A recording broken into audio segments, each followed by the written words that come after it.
তুমি এই দেশে থাকতে পারো এক শর্তে। কি শর্তে? তোমার এই সুন্দর নাকটা যদি কচ করে কেটে ফেলো তাহলে তুমি এই দেশে থাকতে গেছে। তাহলে আমি নিঃশ্বাস নেব কিভাবে?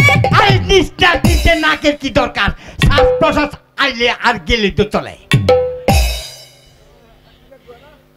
বুঝছো? চলো চলো, চলে যাই।